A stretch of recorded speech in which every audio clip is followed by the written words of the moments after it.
Olá pessoal, bem-vindos ao On The Rocks, um podcast dedicado ao montanhismo e à escalada. Eu sou Eliseu Frechu e nesse episódio eu converso com o paranaense Flávio Cantelli, um dos pioneiros da escalada esportiva no Brasil e com certeza um dos maiores mestres da escalada em boulder que esse país já teve. E aí, Juca, tudo bom com você, meu amigo?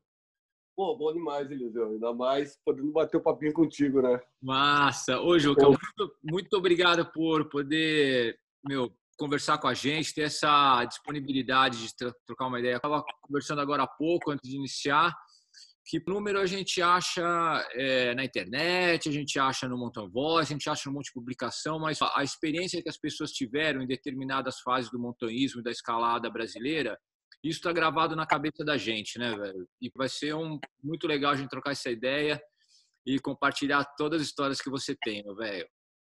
Pô, vou ter o maior prazer, cara. Adoro falar sobre isso. Eu tive a honra de começar a escalar no momento em que começou a se falar de frente, asterrizes, escalada indoor, né? Tanto que, inclusive, foi uma transição, né? Foi difícil a aceitação do elitismo do montanhismo na época, né? O pessoal da resina, nada a ver. Hoje, qualquer escalador tem um murinho em casa. O melhor exercício para escalar é escalar. Ponto final, né? Mas teve tudo... Cara, foi uma inserção bem interessante. Eu adorei ter vivido isso. Foi bem legal, cara. Ô, Juca, quando que você começou a escalar? Cara, eu, na verdade, assim, eu vou te contar uma história que eu conto. Eu acho que talvez os escaladores achem mais sentido. Assim, quando eu falo para pessoas leigas, elas não, acho que não prestam muita atenção. Aqui, você sabe que aqui em Curitiba tem um artista chamado Poti Lazarotto que faz os painéis de concreto. Lembra do campeonato de velocidade no Hotel Paranaçuíte? E tem a Praça 29 de Março, que era onde o pessoal aí, 2 gerações antes da minha, já na década de 70, já o Birto, né? Ali, digamos que é uma transição ali de meados da década de 70, década de 80 e até hoje. Você vai lá, às vezes tem uma galera lá fazendo os lances. Então, eu morava perto dessa praça quando eu tinha mais ou menos uns 10 anos de idade. E, apesar de eu ser do bicicross na época, que foi bem a entrada do bicicross no Brasil, era uma brincadeira constante para mim, essas paredes da Praça 29. E depois minha família se mudou para o centro da cidade para um apartamento. E daí eu fiz alguns amigos ali e tal, e centro é centro, né, cara? Daí eu comecei com uma brincadeira que eu chamava de aventurinha, que era a gente dar a volta na quadra e ganhava quem botava menos vezes o pé na calçada. Então a gente ia pureira, beira, janela, grade, cara, pagava um lance, mas não fazia nem ideia, Eliseu, nem ideia do que estava fazendo. Aí, em 88, eu fui estudar, passei para estudar à noite, porque eu comecei a trabalhar, e acabei conhecendo o Fábio Segundas, da Orpec, que é uma pessoa que, sem ele, meu amigo, muitos campeonatos não teriam existido. Todas as estruturas, isso lá daquela época lazarenta, que a gente ia lá montar a estrutura, botar as chapas, depois ia descansar para participar, né? Só não ia lá enquanto estava o Route Setter trabalhando. Mas era assim que aconteciam as coisas, né? Pô, verdade, né, velho? Ele me convidou, cara. Ele convidou para ir para a montanha e eu fui. E daí, você lembra da pedra da aderência no Anhangava? Aquele pão? E eu vindo atrás dos caras tal, e os caras subiram e eu entrei atrás, cara. Entrei atrás, na hora que eu cheguei no meio, me dei conta de onde eu estava, aí eu grudei. É claro que você escorregar, né? Não tinha técnica nenhuma, só ficar de pezinho ali, sossegado, aderência, né? Ai, caralho. Daí os caras, não, faz isso, faz assado e tal. E daí, cara, ali eu já entendi. É isso que eu quero. Eu tinha 17 anos, 1980, junho de 1988. Foi a primeira vez que eu tive contato com a rocha. Foi assim que tudo começou. O Fábio, na época, era escalador de 8º Super já, né? Não tinha ABC ainda. O Domingos, cabeção. E aí caí Júlio Nogueira, Chiquinho, José Luiz Hartmann. Eu caí na nata. Então, fui agraciado nisso. Porque além da minha disposição e vontade, daquilo que eu me identifiquei, eu tive essa galera que me acelerou pra caralho, né, cara? Claro que depois, durante um ano escalando, eu mal sabia fazer um nó de 8, né, cara? Os caras faziam tudo para mim. Mas daí sacramentou o negócio e eu fui a fundo e deu no que você viu aí. 32 anos já, né? Ô, Juca, caraca, que história, hein, meu? Foi cair um monte de primo, gente fina, hein? Caraca, meu. Cara, você não bota fé, Eliseu, como é essa história. Ela pode parecer muito simples, mas eu sempre vou contar. Porque esse negócio de eu ser um escalador aos 10 anos de idade e não saber, isso foi dos 10 aos 12, quando eu fui para o centro, esse negócio da volta na quadra era constante. Eu tinha atalhos, cara. Eu cortava a quadra no meio, por cima de telhado, caralho, a quatro. A gente fazia chaminé entre muro e viga de garagem, nem sabia que estava escalando. Foi uma coisa muito... Eu me identifiquei imediatamente. Foi impressionante, cara. Pô, Juca, que história, velho. Tá, mas agora me conta aí, pô, essa galera, Chiquinho, Júlio, tá, não moravam ainda na Anhangava, né? Isso aí foi outra fase. No Anhangava, meu, ninguém morava, escalador, morava? Não, não. O Anhangava, assim, já tinha a casa dos Cabritos, que a gente chamava, que é bem onde é Alto Estilo. Só que ali, meu irmão, não tinha uma árvore. Aquilo ali era uma quiçaça, porque nessa época não existia a cota 1000. A cota 1000, acima de 1.000 metros, não pode mais explorar o recurso de mineral, né? Então acabaram as pedreiras. Foi aí que os caras perderam interesse e o Chiquinho falou, pô, eu quero comprar. O cara falou, quero vender. E hoje está lá, aquela floresta maravilhosa, né, cara? Mas antes a gente usava a Casa dos Cabritos, que era uma casinha que não tinha água, alguns não tinha porra nenhuma, mas a gente ia lá, dormia, e era um teto, né? E, na verdade, tinha várias histórias lá. Tinha um cara do Anhangava lá que se chamava Cura, esse cara era meio maloqueirão. Aí um dia eu cheguei lá para dormir na casa, a casa inteira pintada de branca, estava escrito com vela no teto, assim, Cura esteve aqui. Eu cheguei sozinho lá, chovendo. Cara, você acha que eu dormi em paz aquele dia? Isso coisa de Júlio. O Júlio apavorava, né, cara? E ele, na verdade, duas não, na verdade, tenho 2.000 importantíssimas nessa minha história. Mas o Júlio foi um cara no qual eu foquei. Porque, além de ele ser um escalador de parede, ele tinha esse tina da dificuldade. E já internado nos lances, né? Já tinha muito lance na Anhangava. Vamos fazer uns lances, vamos fazer uns lances. Depois, na sequência, que entrou o nome, Boulder, propriamente dito, né? Nós estamos indo lá para a época do Midnight Light, né? Roncalque, Separate Reality. Era a galera dessa época, Patrick Deligier, Ben Moon, né? Glovax. Eram os nossos ídolos, né, Eliseu? Pô, é verdade, Juca. Mas, pô, velho, o bacana é que, meu, Curitiba sempre teve informação rolando, né, velho? Tinha, pô, eu lembro, pô, a primeira vez que eu tive em Curitiba como escalador, pô, sabe que eu nasci aí, né? Pô, Não sabia? meu pai é gaúcho, minha mãe é paulista, mas na época, meu pai era diretor em um colégio em Ponta Grossa, velho. E daí, pô, minha mãe começou a passar mal, falou assim, meu, vou te levar para Curitiba. Pô, acabei nascendo em Curitiba. Tá, mas enfim, eu fui para Curitiba como escalador em 89. Pô, meu, me lembro que era muito adiantado em relação a São Paulo, né, velho?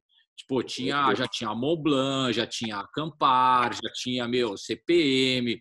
Pô, fui lá na Snake, meu, Milton lá fazendo sapatilha e tinha que subir pela rampa que tinha as Eu ajudei a construir, esse foi o primeiro muro. Eu diria que foi o primeiro, não dá para dizer ginásio, porque não era um formato que comporta a palavra, mas foi o primeiro muro fixo. Cara, a gente tinha fenda de teto, de mão a dedo, regulável, fenda vertical no canto, né? A gente botava as agarras direto na alvenaria, onde estourava. Estourou, beleza. A gente ia lá, cimentava por dentro, jogava resina e virava a garra fixa. E tá aqui, ó. Peraí. E daí, com essa história de montar a sapatilha e tal, o Milton tinha acesso a alguns materiais diferenciados, né, cara? E daí ele falou, pô, vamos fazer a garra. E daí o que a gente fazia? A gente pegava o barro, né?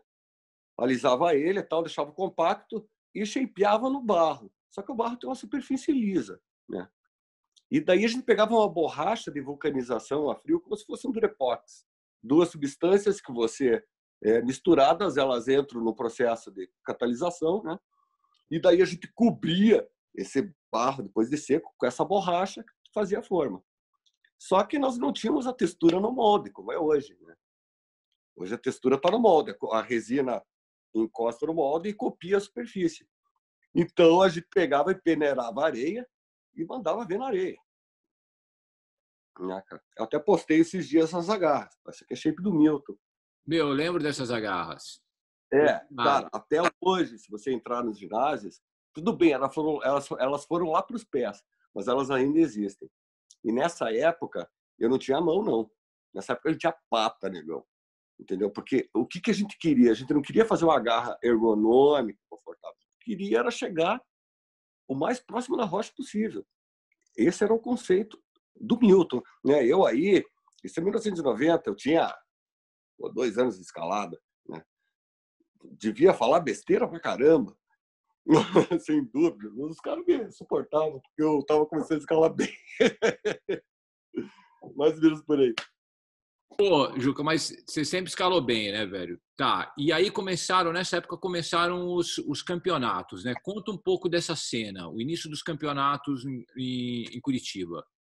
É que, na verdade, assim, aí nós vamos ter que falar de Francisco Cruz Neto, Chicão. Chicão é o pai da coisa. Queira ele aceitar ou não, porque ele tem algumas rugas e tal. Ele é como nós, ele veio da montanha, né, é diferente da socialização de toda essa história. Né? A montanha é diferente. Lá é quem você é, somente, não quem você tem, qual a tua intenção. Né? E o Chicão, em 88, aí nessa época, o Tiaraju ainda morava aqui. Conhece o Tiaraju? Representante da marca. Sim, me conheço. Pô, ele mora aqui perto, mora em Cruzeiro. Sim, eu adorava o magnésio, inclusive, que ele comercializava, eu era viciado naquele magnésio. Eu tenho problema em usar magnésio nacional, infelizmente, não é um preconceito meu, eu acho que é uma coisa de velho mesmo. Tem que ser, senão eu não me sinto. Cara, eu tenho magnésios que tem que ser aquele, se eu não tiver, é problema para mim. E daí o Chicão começou com esse negócio do muro, da escalada, que os caras fazem isso, porque os caras precisam treinar na época de inverno. E né, não tem, porque as temperaturas são muito baixas, as paredes viram uns picolé. Então, eles precisavam manter a forma, e foi assim que surgiu essa história aqui para nós. Né? Vindo lá da Austrália, sei lá de onde que veio. Enfim, aí o Chicão começou, antes dessas agarras, ele começou a fazer a garra de madeira, né, desgastar na lixa tal, e cola por cima e banho de areia. Essas foram as primeiras agarras. E aí eu estava começando a escalar. E aí começou andaime, madeirite, arame e agarra. Foi assim que começou. Então os muros eram bem precários no começo. Mas o Chicão, ele tinha um ímpeto, uma empolgação. Ele já entendia em 1988 o que nós estamos entendendo hoje. Digamos assim, não entendendo, mas no patamar que nós chegamos hoje. Ele sabia que isso ia para esse lado. Né? E daí ele veio com a ideia do Sul-Americano, conseguiu o Círculo Militar do Paraná, que é um clube grande aqui de Curitiba, conheceu o Oscar Moritz, e esse cara comprou a ideia de Chicão. E falou, cara, eu sei do espaço, eu dou um jeito de estrutura, consigo os isolamentos. O Fábio falou, eu ponho a estrutura. Aí nós conseguimos patrocínio de uma loja de material de construção aqui com a Balarote, que deu os madeirites. Né? Aí, o root setter do primeiro, puta merda, é Alzheimer. O root setter do primeiro não foi nativo? Não. O sul-americano de 89, eu acho que quem abriu as vias pode ter sido o Marcelo Ramos da Equinox, talvez, e mais alguém. Eu me lembro que no segundo foi o Bito, não foi? O segundo foi o Bito. É. Mas o primeiro eu não lembro, não. Tá, no primeiro eu não tive, eu tive no Primeiro, segundo. cara, o sul-americano de 89 fazia um ano que eu estava escalando. E os caras, por toda a lei, não deixaram entrar no amador, nem no juvenil. Não, porque você está escalando no monte, claro. Mas, digamos assim, tomei um pau. Eu achei isso na época, porque eu nunca entrei para, vou lá curtir, competir. Não, eu ia lá para dar meu máximo realmente. Né? Eu tinha essa gana. Fosse na rocha, fosse no muro, né? Era uma coisa muito séria para mim. E, mesmo assim, fiquei em 10º. Né?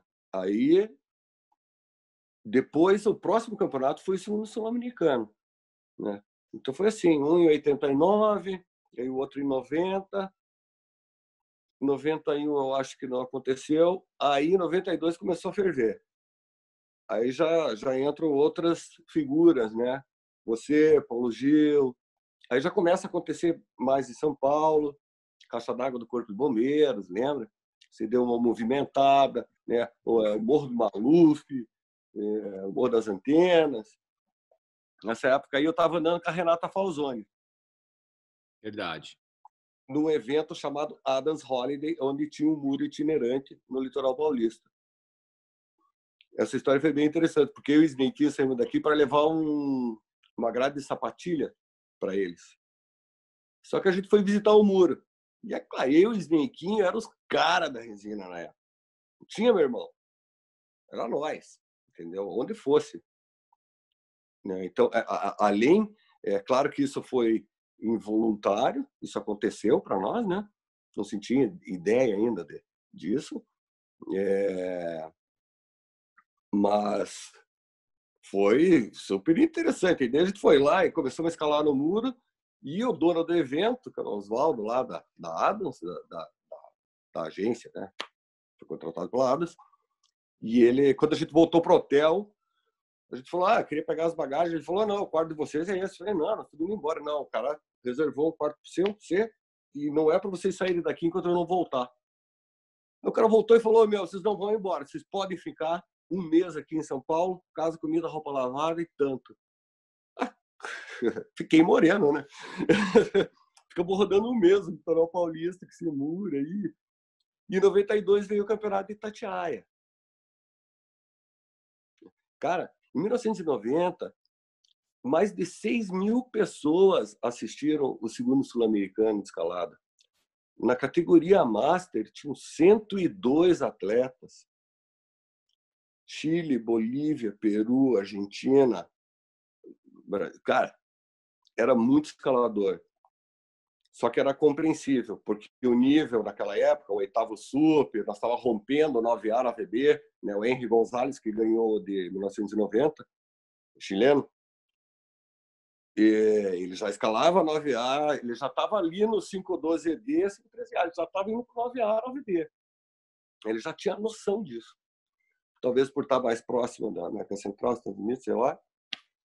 E o Arturo Saad também, não sei se você lembra. O Arturo Saad ficou em segundo. No segundo sul-americano, em 1990, foi Henry Gonzalez, Arturo Saad. O Henry era venezuelano. O Arturo era chileno. Esse Arturo era um magrelo, tipo Alex Hanot. Sabe aquele cara que você olha e não dá porra nenhuma? Cara, ele enfiava esse dedo aqui, ó, na fita tubular, pagava 5 barras, assim, ó, cara. Ele ficou em segundo. E eu fiquei em terceiro. Graças ao Júlio Nogueira, que me deu uma super assessoria, o apoio psicológico assim durante o isolamento, porque eu fui assim no final, eu fui para a final e isso me apavorou, né, cara? Eu tinha 2 anos de escalada, né? Eu era um pançudo. Pançudo eu nunca fui, Mas assim, eu era piá, cara. Né? No vento, eu tinha 19 anos, 2 anos de escalada. Em 2 anos, eu estava mandando 8º grau. Né? Olhando para lance, os caras falando não dá, eu falava, lógico que dá. Sem a mínima noção. Né? Mas porque eu conseguia enxergar que fisicamente existia um repertório que ia possibilitar isso. Repertório de movimento. Né? Então, eu já era meio abusado. E a resina que me trouxe esse abuso aí, né? De sempre estar tentando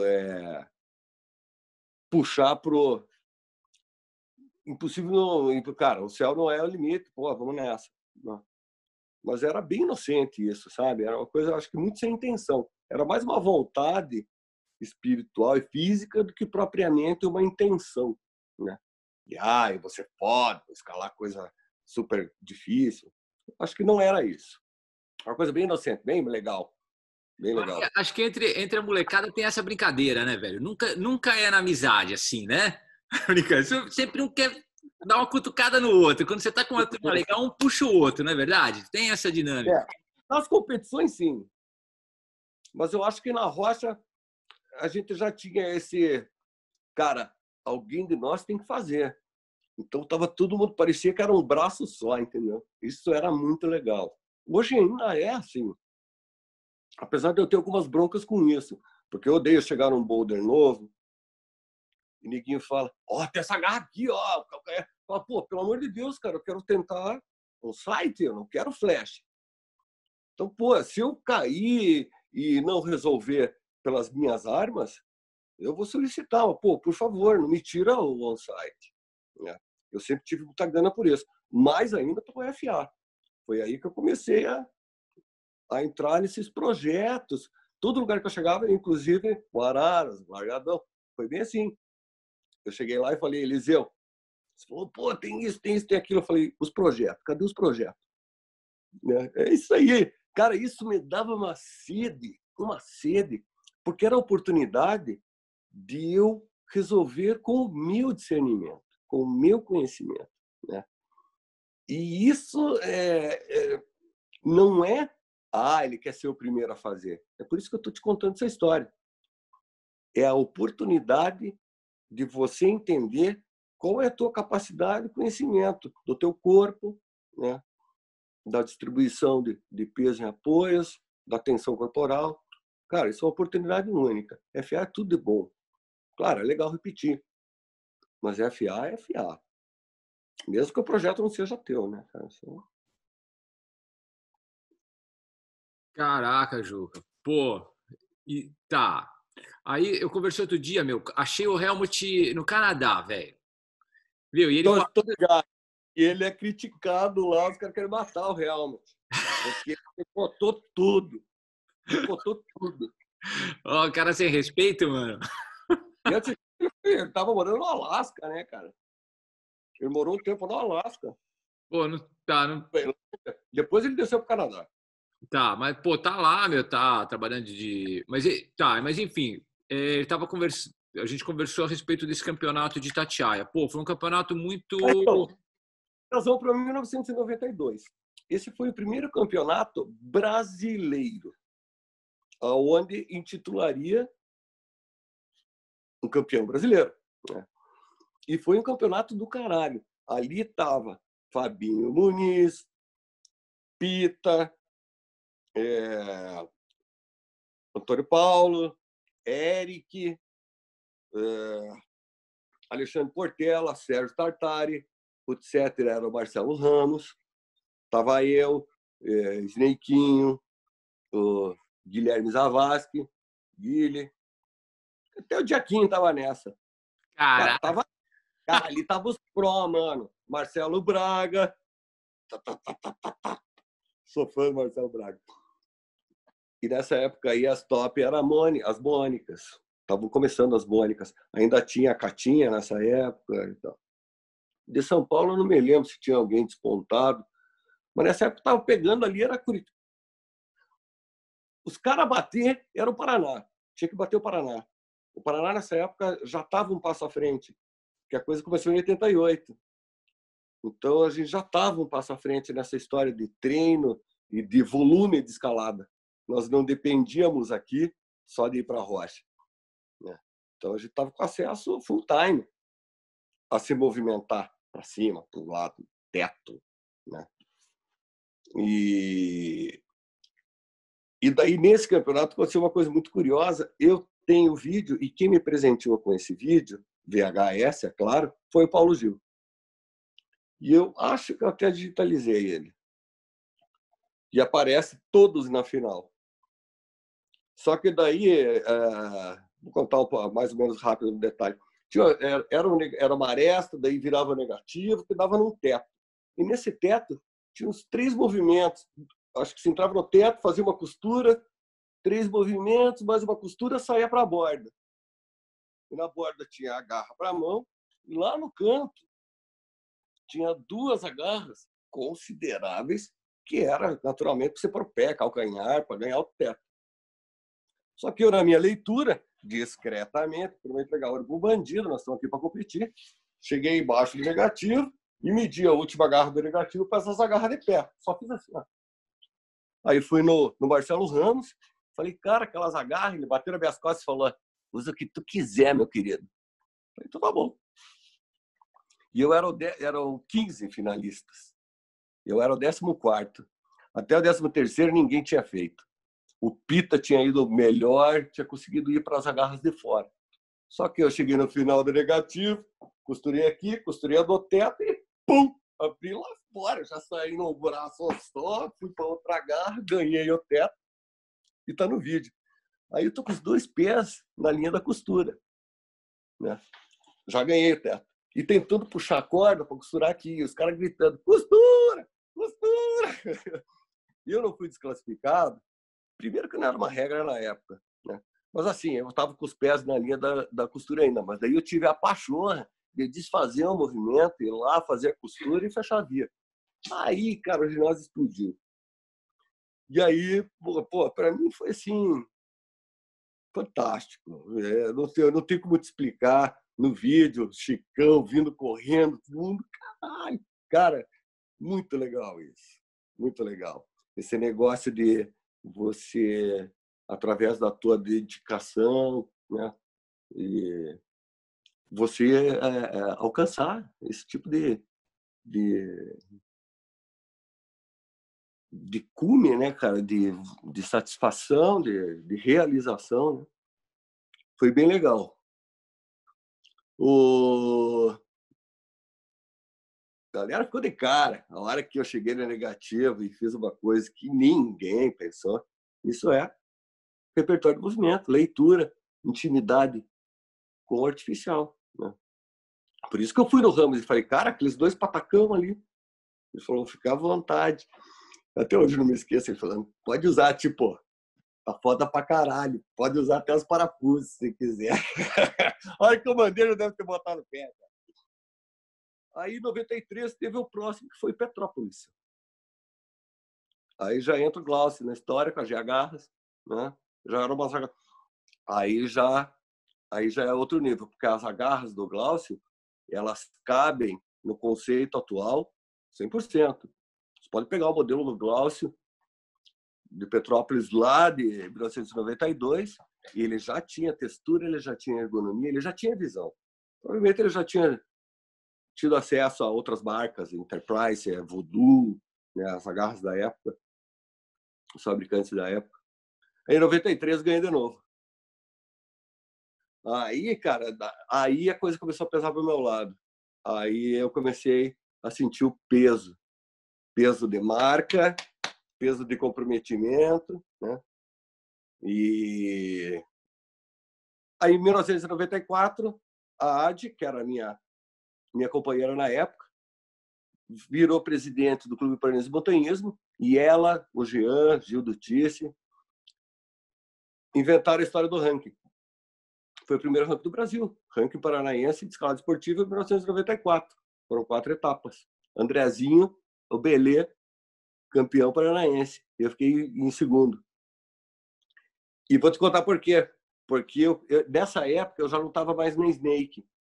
E o Pedro da Acampar começou a fabricar bota e sapatilha. E me chamou para gerenciar a fábrica. Controle de qualidade, suprimento, essas coisas.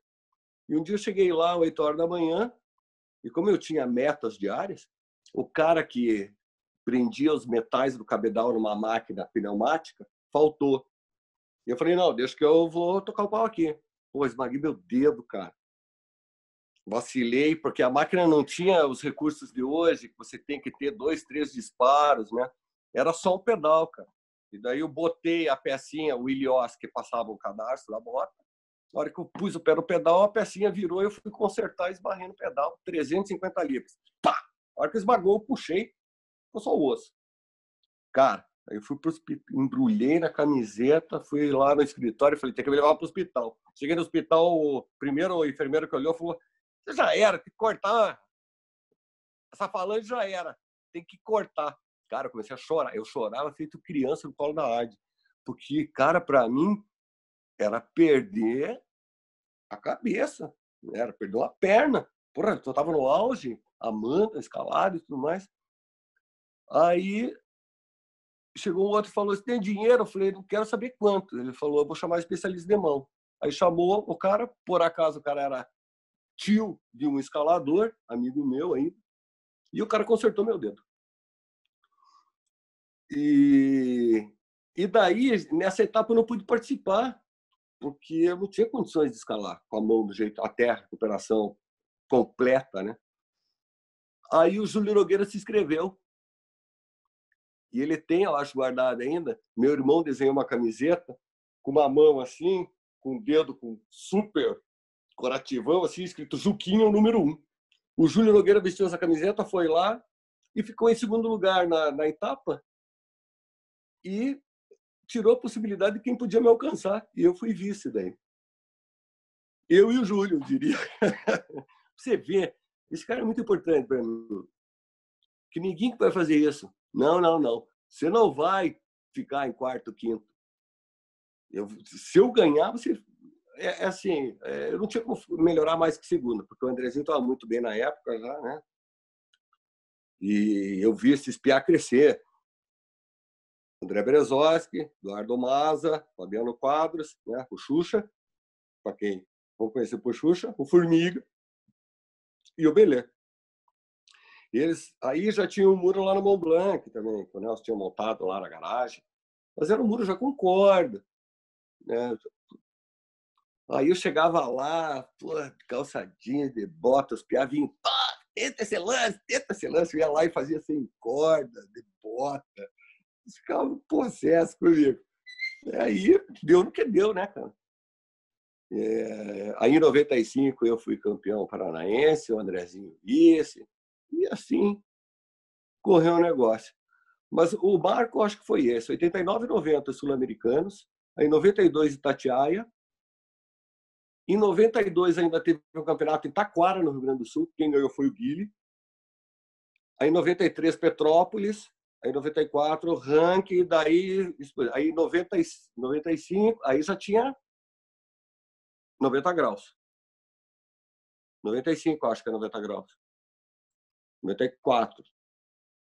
Poxa, Paulo Gil. foi isso? Não foi antes, não? Tá, não lembro. Meu, Pode ser, mas é isso aí.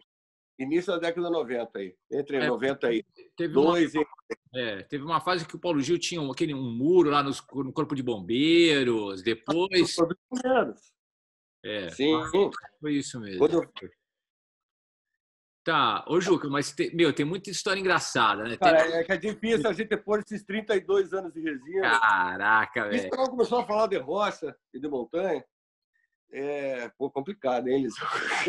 Tá, Juca, mas me fala o seguinte, ó, você teve um lugar que foi muito importante na história da escalada de competição e pô, nessa virada que teve pro treino, as pessoas tinham muro para brincar, mas, velho, você abriu um ginásio, né? Como que foi a ideia, essa virada, essa sacada sua, vou fazer a campo base? Toda essa época eu trabalhei muito, eu sempre tentei trabalhar no meio, né? Então fui vendedor de loja na Acampar, vendendo equipamento, fui montador e tester e ajudei o Milton a desenvolver muitas sapatilhas, né? Isso era uma coisa muito legal de trabalhar, né? Mas, resumindo, eu era sapateiro, entendeu? Eu botava ilhós, eu botava borracha, botava sola e era tudo manual. Nessa época a gente fabricava 150 pares mês, né? Hoje a Sneak deve fazer 150 pares dia, outra esfera.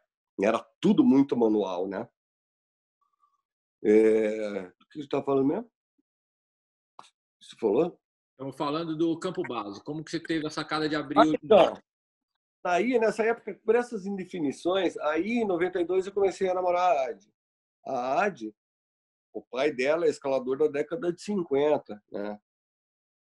Lá com Vitamina, Caladinho, gente que fez os paliteiros, que receberam o Erwin Kruger, que esse é o cara que realmente trouxe para o Brasil o tira o pé do grampo e pega na rocha, né? As técnicas de fenda, fenda principal, ele abriu 1, 2, 3, a oeste. E nessa época, os caras iam escalar no Rio e ninguém no Rio ficava boca aberta, com desprendimento. Porque eu falo até hoje de boca cheia. Se tu escalar no Marumbi, você escala em qualquer lugar do mundo, cara. Se você escalar no Marumbi, você escala em qualquer lugar do mundo. Agora até está mais conservador, mas era muito escancarado, né? O Marumbi era muito exigente, cara, psicologicamente e na dificuldade das vias, né? Isso aí é Bito, daí entra a era Bito, Chiquinho, Júlio, Nativo, né? Esse pessoal que era mais de parede, até mesmo o Chicão. E daí eu abri uma serigrafia, depois saí de casa com a Adi, daí abri uma marcenaria, tudo dava errado. Pô, o cara ali, a melhor coisa que eu fazia muito bem era escalar e eu, em momento algum. Aí eu acabei conhecendo o Paulo Gil no campeonato tal, visitei a 90 graus, voltei para Curitiba e falei, Adi, pô, vamos abrir um ginásio. Pô, mas como, onde, quando? Eu falei, cara, vou. Daí eu pegava e comprava uns blocos verdes, espuma floral chama essa porcaria, que é para você espetar flor, para fazer arranjo de flor. É um bloco verde, você chama espuma floral. E comecei a shapear nisso aí, fiz lá um jogo de algumas agarras. Aí peguei, comprei as madeiritas. Eu sempre fui muito hábil manualmente, herança do meu pai, então eu construía tudo, né? E construí umas paredes e comecei a receber só esse chegado, né? Nessa época aí, Gisele Ferraz, cara, impressionante, essa menina chegou. Eu sou muito orgulhoso de tudo que ela faz. Vanessa Valentim, né? Francine, aí veio Fabinho, Carleira, Formiga, Fafá. Aí, meu irmão, aí estourou. Aí, em 98, eu decidi abrir como empresa mesmo. Aí que eu criei a logomarca, né? Esse desenho é original, meu irmão que fez. E isso daí virou a marca, adesivo, registrei patente, marcas e patentes, tudo. E em 98 a gente abriu como empresa.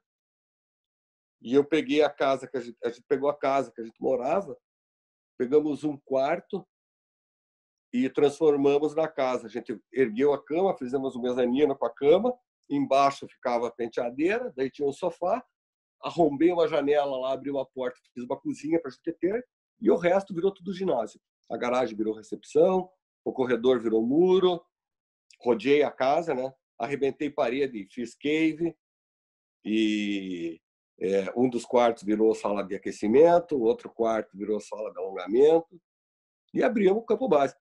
E daí, na inauguração, o Paulo Gil apareceu lá. E tinha uma parte da casa que eu não tinha colocado parede.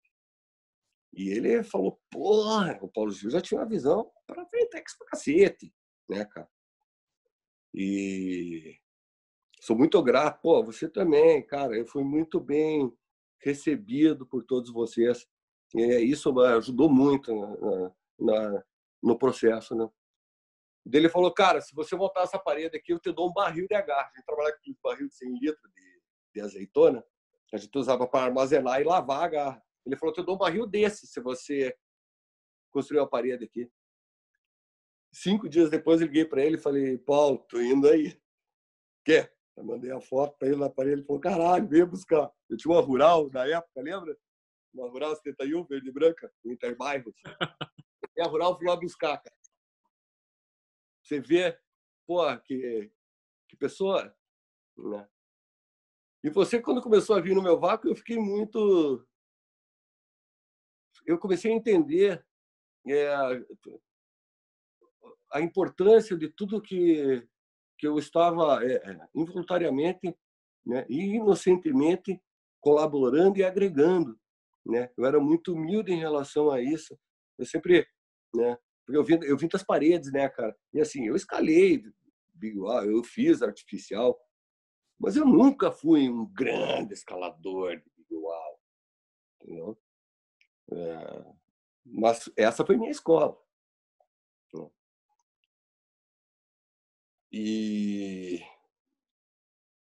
então tinha esse negócio aí, né, da montanha. O negócio aí, eu saí daí, né?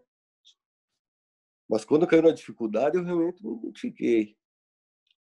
Foi bem legal isso. Daí depois começou a intercalar os rankings. Puta, eu tô indo para um assunto, voltando para o outro, né? Não, vai aí que tá legal, Juca. Vai aí que tá legal. Voltar a falar de tudo ao mesmo tempo agora, cara. É isso aí, vai aí. Conta E aí. daí, nesse ano veio Olha Silva, Casa de Pedra. E foi legal ver que tinha alguém com os recursos que ele podia desfrutar para fazer algo que realmente ia impactar. Só que, na verdade, o impacto já estava feito, né? E eu descobri isso depois de 12 anos de campo base, que o ginásio que eu abri é o formato que é desejado hoje. Mas foi lá em 98. Claro, faltava 1,5 m a mais, talvez, de altura e tal. Mas esse é o formato, meu irmão. Entendeu? É liberdade, parede. Até cheguei lá no ginásio, nas travessias, a prender costuras. O pessoal escalava com toco de 5 metros de corda para ter o intervalo da costura, que né, entra na isometria dos movimentos e tal. Mas era tudo a título de treino. E depois, aí em 2005, os caras resolveram abrir o através da Lapa, né? E daí eu fui lá, olhei o tamanho do galpão, falei, putz, foi, digamos, um pouco de virgindade da minha parte, de inocência, porque eu mais me associei com medo de ser engolido do que propriamente, eu quero esse ginásio para mim. Não era isso, né? E eu acabei me juntando com eles. Mas nunca me arrependo, foi muito legal também, né? Puta ginásio, você foi na inauguração, tocou lá, você viu o barulho que eu fiz? Pô, botou 1.200 pessoas lá dentro. Cara, foi a melhor festa de escalada que eu já tive na vida, Juca. Puta, Velho, meu, quem teve lá nunca iluminação, vai esquecer daquilo. Entendeu?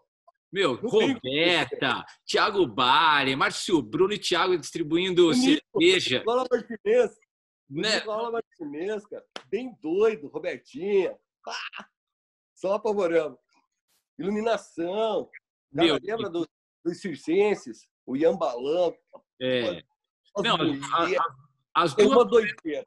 as duas festas foram inesquecíveis. A Eu acho que de quem um ia ano lá e não me conhecia, pela olhava para mim e falava, cara, meu, esse cara deve tomar ácido, sei lá. Né? Porque eu fui até onde eu consegui, com muito resultado, com muita vontade. Recurso, muito pouco. Porque a gente abriu o ginásio nessa época, o nosso fluxo de caixa era 36 mil negativo. Quando a gente inaugurou. Então foi foda. Porque eu passei ali.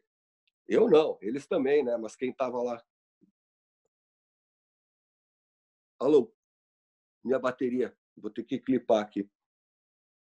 Quem estava lá ralando era eu, né? Aí o Ricardinho acabou indo para a Europa, não voltou mais. E o resto era investidor, né? Cavamura, que, porra, você precisa treinar para melhor escalar. O japonês não é fácil. E o Mink, né?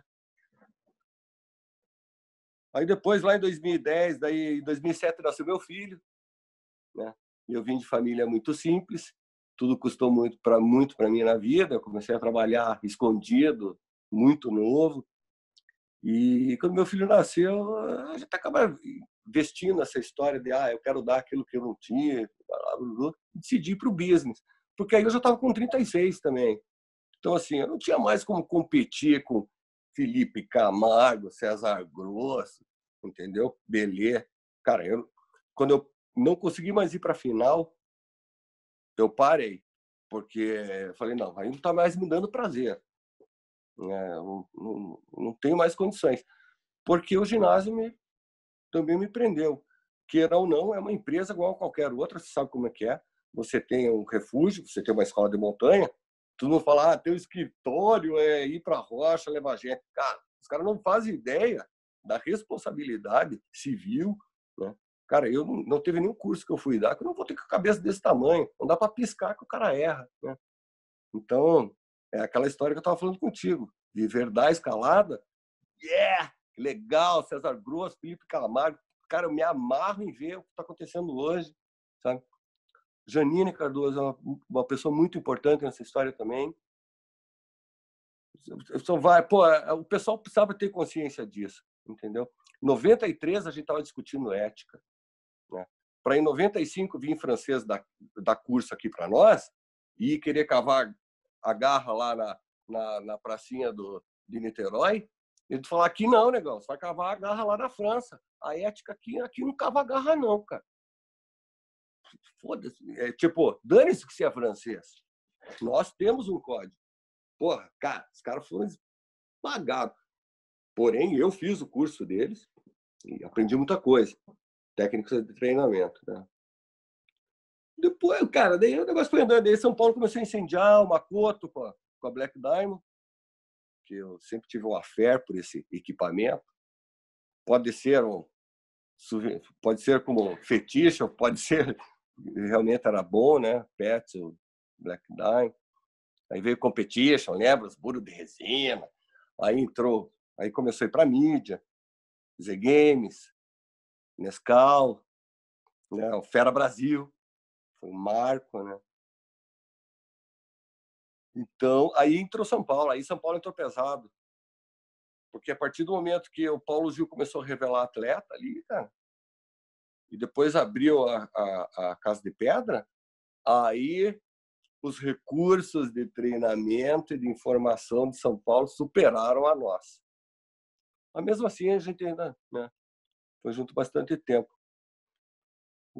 Mas tá aí, ainda tem, né, cara, a galera aí do Paraná que bota para dentro, e isso vai aumentar, cara. Vai aumentar. Tá para abrir outro ginásio aí em Curitiba. Aqui a gente tem a Caverna, tem o Via Aventura, tem o Campo Base, clássico, tradicionalíssimo. Abriram um ginásio novo agora. Pena que não conseguiram fazer a inauguração que eles mereciam fazer, porque veio a pandemia, né? Então, hoje estão indo escalar lá com agendamento, tem que usar álcool gel, tem que escalar com máscara, só entra X escalador. Mas assim... depois dessa fase, da sua fase pessoal de competição, vieram os boulders difíceis, né? Futurista. Conta dessa fase aí. Quando que você começou a olhar para isso como realmente, vou dispensar tempo? Porque, mandar o futurista não deve ter sido fácil, não, né, velho? Deve ter demandado. É aí que eu vou te decepcionar. Porque, assim, eu fui lá no bloco e ali já tinha o boulder que era do Júlio, que era o melhor dele. Que deve ser um V5, V6, talvez. O melhor desse. Né? Pegava nas agarras, subia o pé, ainda tínhamos essa concepção de já sair com a mão onde alcança. Né? Não existia o sit start. Né? A gente não exprimia os blocos ainda. Né?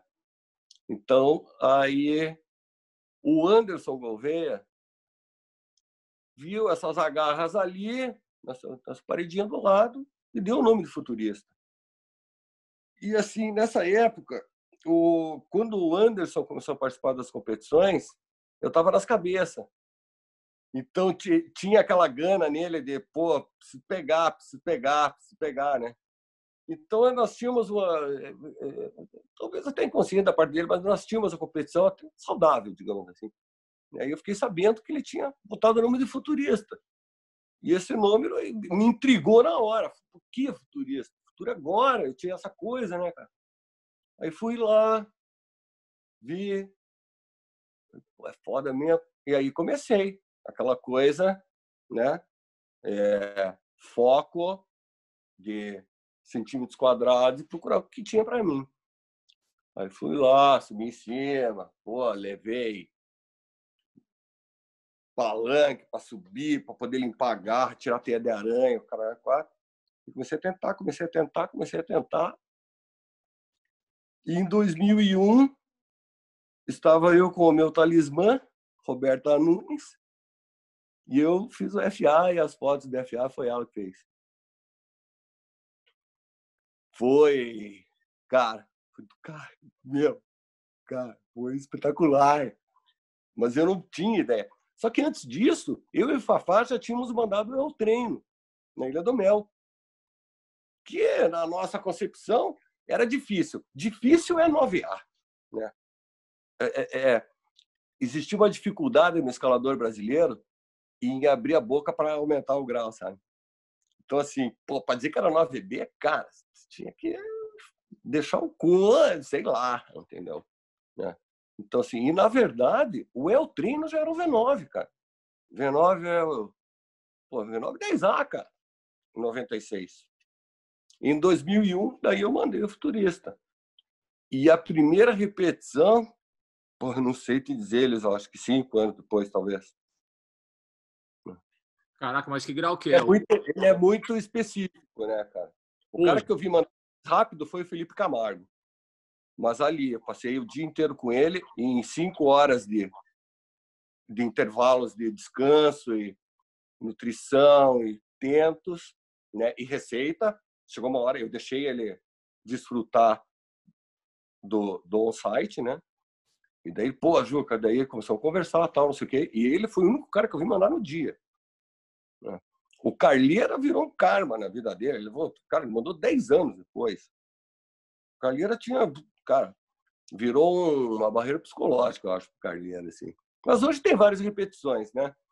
E tem algumas meninas aí tentando, a Camila Macedo tá investindo, a Camila Macedo já mandou o melhor deixo, com certeza, ele é 10, cara, é do lado. Que era aquele melhor deixo do Júlio, que rolou uma extensão ali, e é um V10 duríssimo, duríssimo. E o futurista é V11, não é V10, é V11. V11, né? Boca cheia. Pô, eu lembro que E na é, época ainda era cotado de V12, né?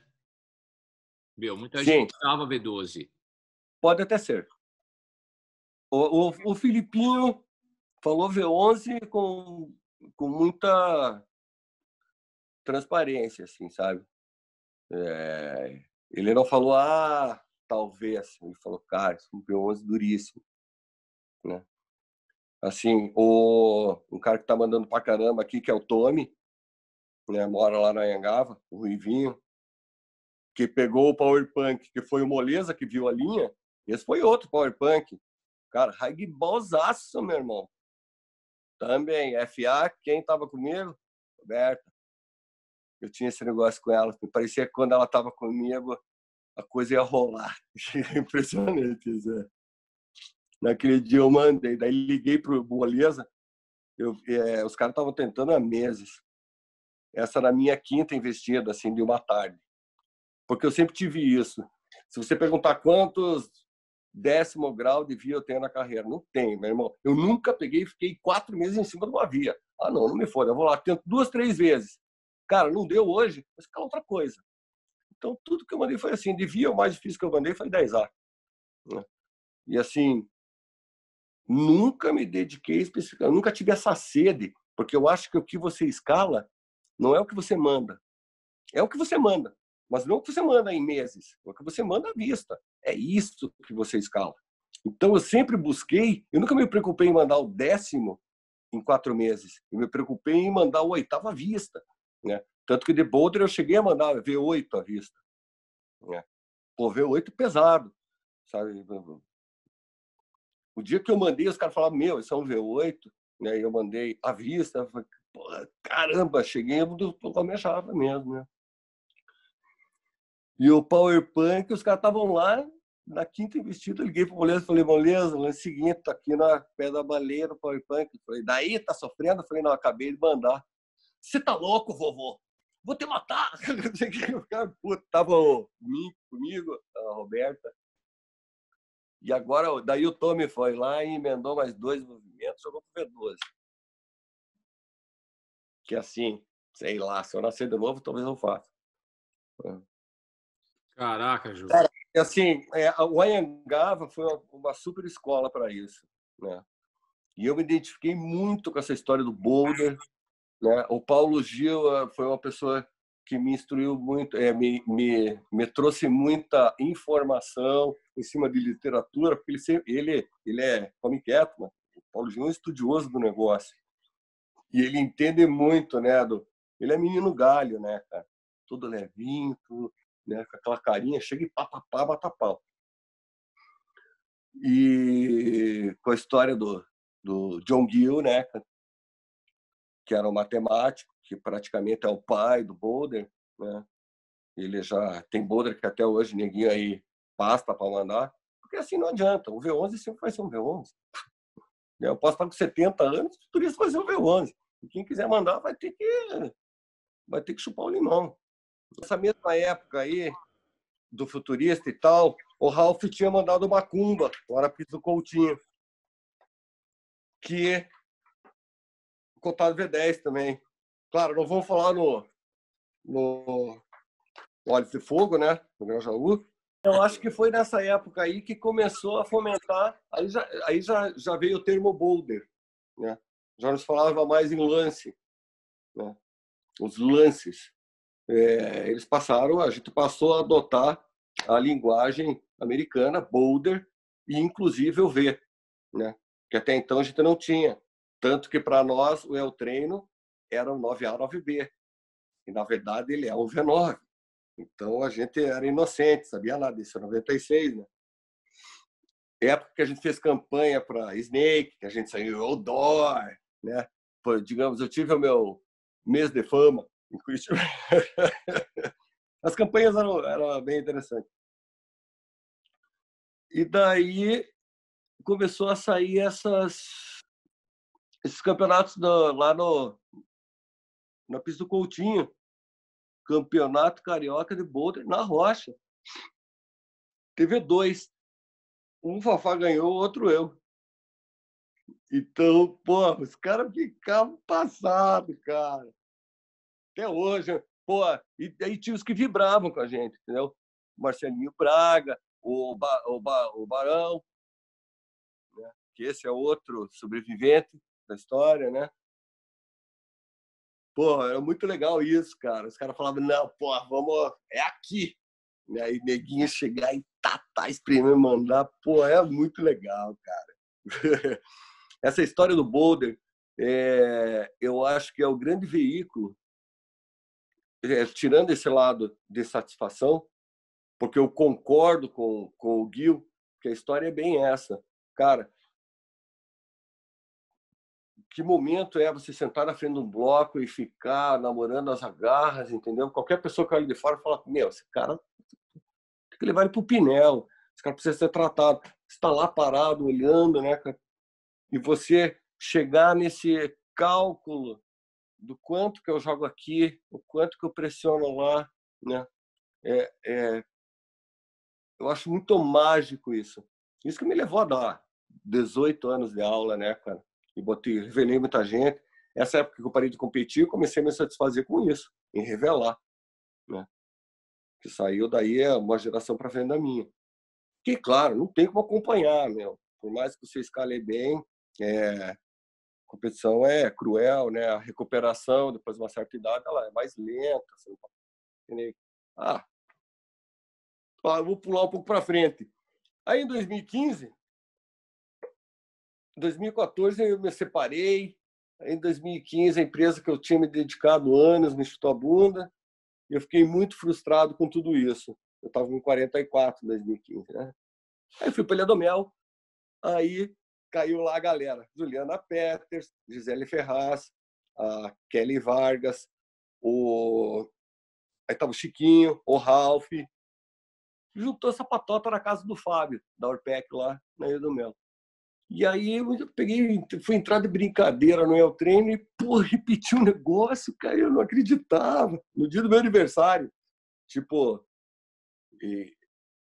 porra, 96, 2006, 2015. Cara, 20 anos depois que eu tinha feito o FA. E aí me animei com o negócio e falei, opa, peraí, eu já estava meio conformado, assim. Como eu tive esse período aí que eu casei, eu estava com uma mulher que, é claro, eu amava imensamente, mas assim, ela não era da montanha, né? Então, assim, eu tinha parado de trabalhar no ginásio e quando eu larguei o ginásio, eu larguei mesmo, porque eu era o escravo da escalada, né? Então, eu nunca vou abrir mão nem de mim, nem de você, nem de Ale Silva, nem de Paulo Gil, nem de Chicão e muitos outros que eu adoraria lembrar o nome, falar o nome de todos, né? São pessoas extremamente importantes e é de suma importância que essa geração agora entenda isso, que nós temos sim história, que o Brasil não está lá agora participando dessa modalidade. Nós somos um país de tradição, nós podemos falar assim. A coisa aqui no Paraná começou em 1889, 2 séculos atrás. Então não é brincadeira. Daí comecei a dar umas treinadas em casa mesmo, com aquilo que eu sou acostumado. Eu nunca fui de malhar, de puxar peso. Eu sempre trabalhei com o peso do corpo. Barra, elástico, fingerboard, bola. Essa foi sempre minha praia, né? Mais de ficar forte e resistente do que necessariamente volumoso. Isso não serve para nada, né? Só peso. E aí peguei e me inscrevi no Brasileiro de Boulder, de Porto Alegre, que era um campeonato só aquele ano. Me inscrevi, comprei minha passagem, né? Cheguei lá de Buzunga, fui lá e fui participar da Sênior. Eu sou senhor de idade, eu estava com 44. Me inscrevi na Sênior, só que daí nas classificatórias, acabou as classificatórias, porque assim, a classificatória é em modelo festival, né? Todo mundo escala junto e tal. Aí os melhores resultados passam pro campeonato. Daí vem... Daí acho que tem mais uma... Não. Aí os 8 melhores vão pro campeonato. São 5 boulders lá, aquele negócio. 5 escala, 5 descansa, a regra normal aí do Mundial. E daí o Andrezinho e o Nishimura, nosso presidente da Associação de Escalada Esportiva, é Rafael, né? Isso, Rafa. Isso, Nishimura. Ele e o Belê, que era o Ruth Certo, me chamaram no canto e falaram, cara, não dá pra você ficar no sênior. Eu falei, porra, mas por que não dá, cara? Eu não tô entendendo o que você tá falando. Ele falou, o problema é o seguinte, cara, você passou em quinto no geral. Você passou em quinto no geral, Juca. Como é que eu vou te deixar no sênior? Se eu juntar a pontuação de todos os sênior, não dá a tua. Só que você não é federado. Então, tá aqui, ó. Andrezinha, federou, tá aqui, tá pago.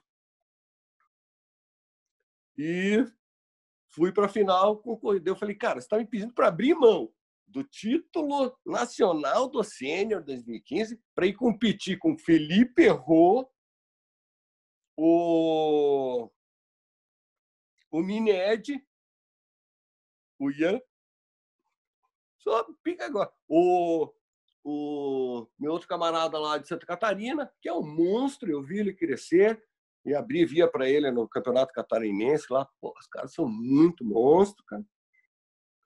Falei, então tá, vai, me enfia nesse negócio aí. Aí depois teve a namorada do escalador lá que ficou possessa comigo, veio tirar satisfação. Pô, se tirou meu namorado da competição, porque a partir do momento que eu entrei, em quinto, no geral, o cara que estava em oitavo caiu para nono e ele ficou fora na final. Eu falei, meu querido, você vai me desculpar, mas eu tô aqui inocente. Eu sou slave, eu não tô mandando nada. Então, enfim, não conseguiu nada. Resumindo, fiquei em quinto. Em 2015, depois de quase 10 anos fora das competições, né? Voltando de 5 anos sem escalar, de lesão de ombro, porque quando eu parei de escalar, eu tenho uma taxa de gordura muito baixa, né, cara? Na época que eu treinava pesado, eu cheguei a ter 3,5% de gordura, né? Então eu não podia nem perder mais, senão eu ia falecer. E então eu perco massa muscular se eu paro de treinar. Eu não tenho massa gorda para perder. Isso era um problema quando eu ia para altitude, por gelo. Me ferrava, porque eu não conseguia engordar, cara. Eu comia um camelo, parava de fumar, fazia já não adiantava. 6 meses engordava 500 gramas. Ridículo, não dá, né, cara? Ninguém engordando 3, 4 quilos para ir para 6.000. Aí tinha vaga para o Mundial, se eu quisesse, né? Eu era o 5º melhor escalador de boa do Brasil. Claro, aí vem os adendos, né? Que é, puta, o cara tá feliz, mas espera aí, vamos dar vamos dar uma alfinetada aí. Mas também não tava fulano, não tava Beltrano. Isso não é problema meu. Inclusive, para mim, é problema seu. Não me interessa quem estava competindo, né? A competição está ali, é o Campeonato Brasileiro, oficial da Associação de Escalada Esportiva Brasileira, entendeu? E é isso. Enfim, eu só comentei isso porque eu acho que é um comentário baixo, sem nexo, sabe? Eu acho que o mérito é de quem está ali e se comprometeu e tal. Enfim, nem fui lá para isso, Eliseu. Eu fui lá para sentir uma coisa que agora eu te encho a boca para dizer. A gente era muito 50% corpo, 50% cabeça. Engano seu. Se você estiver bem, se o HD estiver bem, ele manda informação para tudo. Então, eu lá no isolamento, cara, eu dava risada, vendo os piá cada 10 minutos lá fazer 3 gotinhas de xixi, né? Aquela mijadinha drenante do campeonato. Eu era assim, sabe? De ficar, de botar sonda, de conseguir conversar, sabe? Cara, isso destrói a tua performance. Tem que entender. Faça por prazer, vá lá para curtir, independente se você tem marca ou não. Se você perder, o cara não gostar, paciência. Tá cheio de gente aí hoje querendo ajudar. Então, é muito mais cabeça, Eliseu. Se você estiver bem da cabeça, você vai desempenhar tudo que teu corpo já está careca de saber. Você treinou pra caramba, né? Esse comprometimento, essa carga que a gente joga em cima da gente quando a gente está competindo, é horrível. E isso é em função de você estar sendo bancado com recursos de terceiros, né? Você vê, eu fui lá, me inscrevi, como que não quer nada, cheguei lá, só me conhecia quem? Só meia dúzia. O resto nem sabia quem eu era. Careca, magro, chegou aí, né? E quase fiquei em terceiro. Por uma queda. Agora vou fazer uma sacanagem com você, velho. Pode. Pode. Então é o seguinte, ó. Você tem 5 quadros para você colocar na parede. 5 quadros. Uma foto em cada. Quem que merece estar nesses quadros e fala um pouquinho de cada uma das pessoas. Vai lá, 5. Cara, velho, vamos falar da escalada paranaense, porque senão também é sacanagem, entendeu? 5 quadros são poucos. Não, tá, mas você tem que escolher 5 e é 5 mesmo, Juca. Fala aí e fala por quê. 5. E são 5 realmente extremamente sem valor, entendeu? De tão importante que são.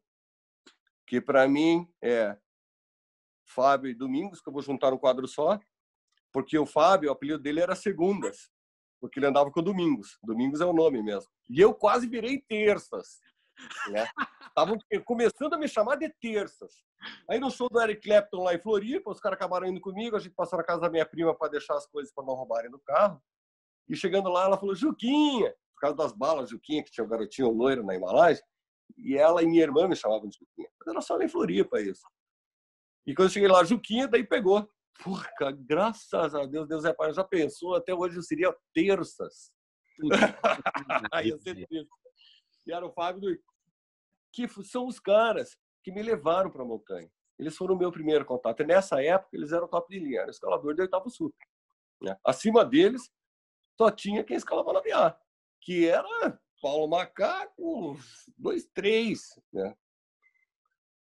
E Júlio Nogueira, cara, Júlio Nogueira, talvez ele nem tenha, talvez tenha, porque eu já enchi a bola dele pra caramba com esse papo, e ele foi uma inspiração para mim. Era um cara que sabia utilizar muito bem o corpo, ele tinha um repertório de movimentos fantástico, né? Eu vi ele abrir muita coisa difícil, né? E ao mesmo tempo participei. Aí para o próximo quadro vamos pôr o Chiquinho, né? Puta, lá no primeiro quadro vamos voltar para pôr o Chicão, que o Chicão foi um cara importante também, porque ele me deu trabalho, ele me incentivou, ele, digamos que ele foi um olheiro. Ele foi um olheiro, porque ele era tão empolgado com essa minha ascensão que a minha própria vontade quase não existia. Então ele foi extremamente motivante para mim, o Chicão, não só para mim. Essa história não existiria se esse cara não tivesse, foi lá em 89, entendeu? E vi ele anos no vermelho, botando dinheiro nisso, sabe? Perdeu empresa, sujou nome, acabou o relacionamento. Então, assim, qual era o grande amor dele? Nós não temos dúvidas, né, cara? E ele sempre me puxou junto nisso. E Falta um. acabou, falta um. Pô, eu vou pôr a Adriana Schlenker, minha parceira. E essa aí, quando eu falei, vamos abrir o ginásio, ela falou, vamos. Foi muito legal. A gente realizou muita coisa junto, tanto como montanhistas, como amantes, como escaladores, como empresários. Né? Ela foi uma pessoa muito importante nessa história de competições, porque o primeiro ranking, queira ou não, quem botou a cara para bater foi ela, o Giancarlo, daqui de Curitiba, que é o dono da Escadas Fórmulas, né? Que também tem uma história muito bacana. O cara era office boy da empresa, ele é dono da empresa. Não vou falar mais nada. E gente que deu sangue, única e exclusivamente para ver a coisa, literalmente, ir para cima. Né? Sem retornos, sem louros, sem coroas. Né? Gente que fez porque, cara, a gente era muito unido nessa época aí. Foi uma galera muito importante. E agora eu vou querer que você me fale sobre uma pessoa em especial, Juca. É uma pessoa que eu prezo muito, você conviveu com ela muito mais do que eu, e que, poxa, cada um de nós tem uma percepção diferente da Roberta. Fala sobre esse espírito aí, velho.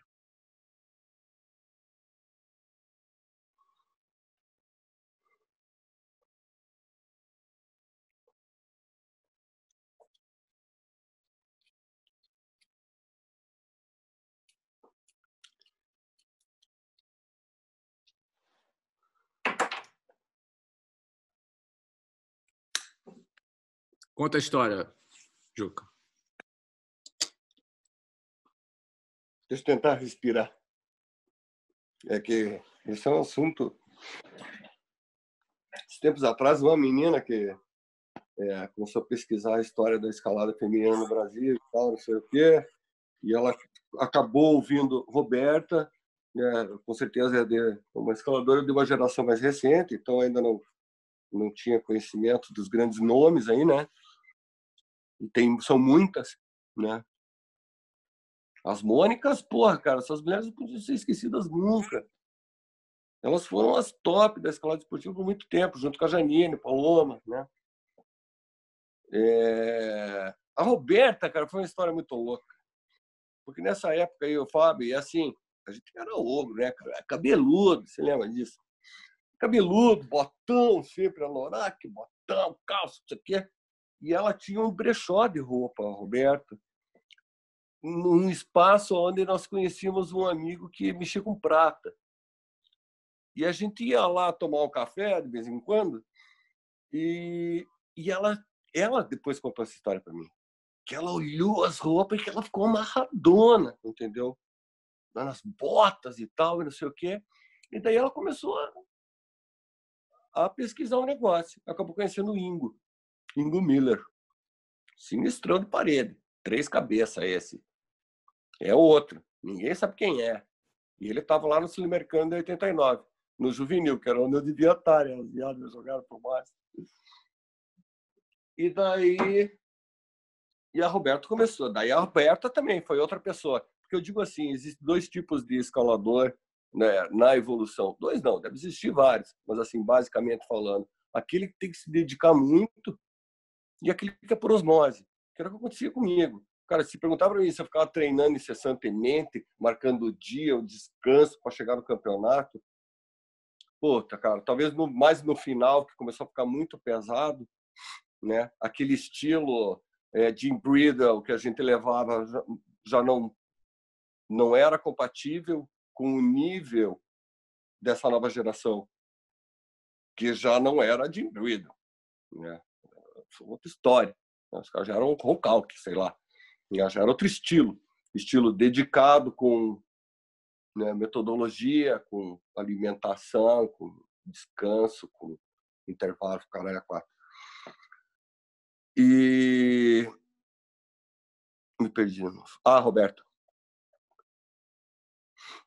E daí ela também, ela veio muito rápido nesse processo assim de identificação, entendeu? E ela rapidamente também teve essa graça de cair no meio já de Juca, de Chiquinho, Ingo Miller, né? Sérgio Tartari, parede, você escalar parede pra caramba. E aí a gente era amigo, assim, era amigo e tal. Mas daí, cara, depois, quando ela começou a vir pro Profi, daí ela frequentava muito o ginásio, a gente escalou junto, a gente treinou junto, eu treinei ela, a gente foi amigo, a gente teve lance. A Roberta foi uma pessoa muito especial para mim. E a notícia dela, quando ela, inclusive, abertura de temporada de montanha no Rio de Janeiro, tava eu, ela, não mais quem, na pista do Coutinho. Quem que a gente encontra na pista do Coutinho? Sean Larry. E ali, hi, oh, nice to meet, aquela coisa. E ali, mas na hora, eu vi a faísca. Que a Roberta era assim. Eu convivi com ela, sei lá, 22 anos de montanha. E eu vi ela encontrar o grande amor da vida dela N vezes. Então, assim, não, Juca, esse é o cara, esse é o cara. A gente tinha muita afinidade, mas eu era comprometido, né? Enfim. Mas a gente tinha esse cuidado, esse carinho um com o outro. Era uma história muito bacana. A Roberta era uma pessoa muito honesta, né? Muito competente, resiliente ao extremo, né? E nessa época ela era mais estilo escaladora alemã, entendeu? Floresta, pelo embaixo do braço, né? Ela era como a gente. Eu botei isso largada. Aí depois, quando veio a Cecília Builo, elas abriram a via lá na Groenlândia, aí ela já voltou mais princesa, assim. A gente começou a pintar a unha e tal, não sei o quê. Isso é legal, porque eu acho que a mulher não tem que deixar de ser mulher. Deus o livre. A mulher escalando é lindo de morrer, né, cara? Eu gostava muito mais de treinar mulheres do que homens. Porque o homem, quando ele não consegue pensar, ele vai na ignorância. A mulher não tem esse recurso, né? Então, para um mesmo movimento, eu tinha que achar 5, 6, 7 soluções para cada aluna, né?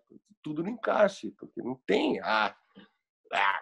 manobria, não tem, mulher não tem esse recurso, né? A não ser que se dedique muito. E daí entrou o Sean Larry nessa história aí. E daí ela veio para Curitiba e ela tinha um anseio de dirigir, Começou a fazer aula, começou a fazer autoescola, e porque tinha que tirar carteira, porque ela estava indo para os Estados Unidos, estava com visto de atleta de 6 meses, porque o chão, porque a escalada, porque Linden Tower, porque caralho, quatro. E, na verdade, a habilitação foi a sentença de morte da nossa amiga. A grosso modo, né? De uma maneira fria, analisando. Ela chegou lá, eles voltando de um passeio. Cara, por incrível que pareça, Eliseu, ontem eu acabei digitando meu nome no Google para ver algumas coisas e caí nesse... a chegada da Roberta em Curitiba, depois de falecida. E daí lá tem um depoimento do Sean Larry, que relata... Então, na verdade, eu gostei de ler porque eu ficava em dúvida se realmente eu tinha chegado para nós a verdadeira história. E foi isso mesmo. Ela pediu para dirigir, eles estavam numa estrada muito tranquila, sem curvas, um lugar muito tranquilo. E ela, dirigindo, perguntou para ele se ele queria retornar a dirigir. Ele falou, não, está super bem, fica tranquilo. E uns minutos depois ela meio que se perdeu e foi para o barranco, e ele tentou corrigir, não deu, e capotaram. E daí ela teve um afundamento de crânio, e né, por mais que fisicamente ela ainda estivesse funcionando, o HD foi, né? E daí ela teve morte cerebral, né? E daí nós no ginásio, 8 horas da noite, 2006. Porra, me chega a minha funcionária, Juca, telefone para você com os olhos desse tamanho. Eu falei, que foi? Ela falou, é melhor você atender. Aí eu fui lá, era a Glacira Nunes, irmã da Roberta, eu não conhecia ela. Falando, olha, o lance é o seguinte, você foi a referência que chegou para mim, eu sou a Glacira, irmã da Roberta, a Roberta sofreu um acidente de carro ontem nos Estados Unidos e faleceu. Porra, Eliseu!